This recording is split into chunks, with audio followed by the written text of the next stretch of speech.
Monsieur le Président de la République l'a à maintes fois reprécisé, la terre, devenue donc le socle du processus de développement, constitue un enjeu extrêmement important et l'appropriation par les populations de ce qui va être le cadre juridique revêt à ce niveau une importance particulière.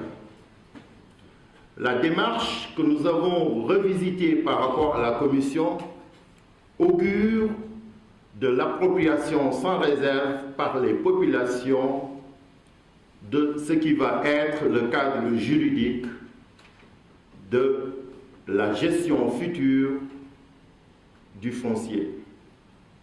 Je voulais tout simplement, pour conclure, dire toute l'attention de Monsieur le Premier ministre par rapport aux conclusions de votre atelier. Je vous remercie. Les PDF renouvellent leur appréciation d'être associés aux diverses étapes du processus engagé par le gouvernement du Sénégal à travers la CNRF pour doter le pays d'une nouvelle politique foncière. Compte tenu des orientations stratégiques et des objectifs prioritaires du PSE, nous avons unanimement salué l'approche de concertation et large consultation de la CNRF et souscrivons à l'idée que de ce grand chantier devra se faire de façon progressive. Dans ce cadre, nous rappellerons juste quelques recommandations issues des ateliers de partage. La poursuite des objectifs de sécurisation foncière intègre un modèle construit autour de la mise en cohérence des 3 piliers de la sécurisation foncière, que sont les acteurs, l'espace et les outils, dans une perspective de long terme, tout en tenant compte des besoins à court et à moyen terme. Dans la version finale du document de stratégie, une phase d'expérimentation et de projet pilote sur le terrain, afin de tester la faisabilité des divers dispositifs fonciers est proposée. Nous vous félicitons pour cela et nous profitons de cette occasion pour réitérer notre disponibilité à vous accompagner dans ce processus. Donc, il me choisit ce matin l'honneur de participer et de représenter le ministre secrétaire général de la présidence de la République empêché à l'atelier de capitalisation des travaux de la Commission nationale de réforme foncière. Comme vous le savez, et dès son accession à la magistrature suprême, le chef de l'État, le président Macky Sall, a fait de la réforme foncière une priorité de son mandat. C'est ainsi qu'en 2012, il a créé la Commission nationale de réforme foncière, commission rattachée à la présidence de la République et qui est aujourd'hui présidée de façon remarquable par le professeur Moustapha Soulan, que nous saluons au passage.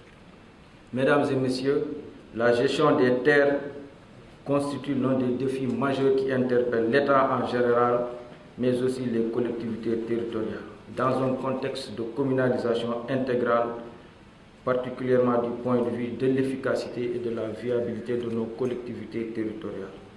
Ainsi, le projet de document d'orientation de la politique foncière va fixer un cap pour un accès sécurisé et équitable aux ressources naturelles, devant garantir les moyens de subsistance des personnes vivant surtout en milieu rural et qui forment une frange importante de notre population.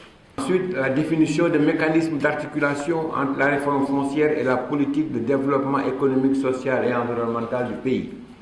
Enfin, l'identification des mesures d'accompagnement et des outils de gestion foncière.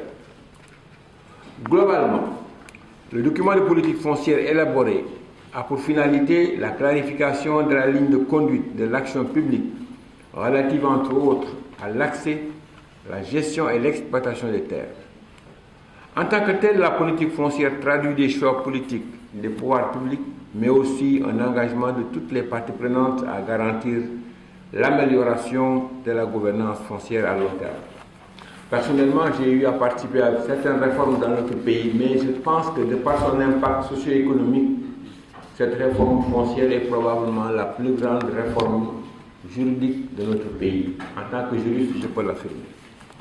Mesdames et messieurs, L'objectif général de cet atelier est de procéder à l'examen de la validation du document de politique foncière, qui en prélude a fait l'objet de partage avec les différentes catégories d'acteurs, secteur privé, organisation de la société civile, élus locaux, administration foncière, administration territoriale, Assemblée nationale, partenaires techniques et financiers. Il est vrai que le travail et les discussions qui ont conduit au présent document n'ont pas toujours été faciles, mais ils se sont déroulés dans la plus grande sérénité, la courtoisie et la volonté d'être construits.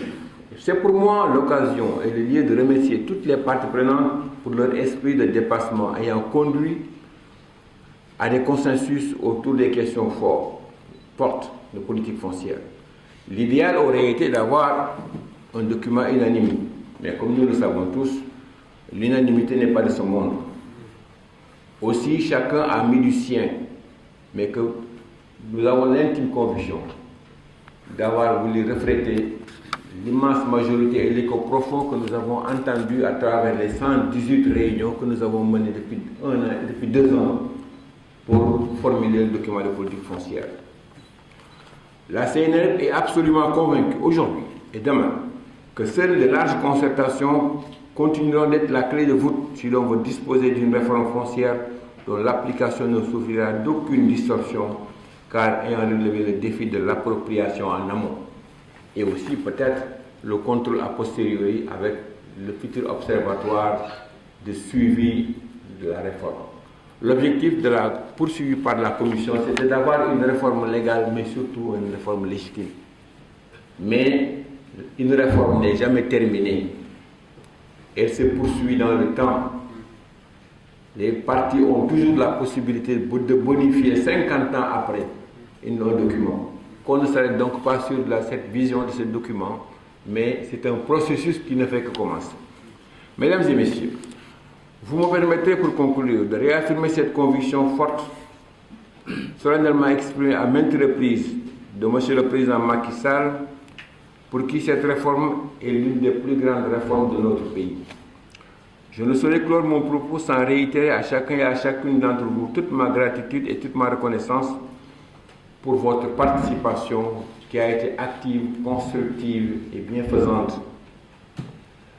Je voudrais également exprimer ma gratitude à la plénière de la CNRF, au comité technique et à toutes les personnes ressources, au PTF, à la société civile, aux partenaires techniques, aux représentants des ministères qui nous ont assistés et qui ont contribué pour que dans ce mur que nous élaborons pour refléter la vision foncière du Sénégal, chacun puisse y retrouver sa brique.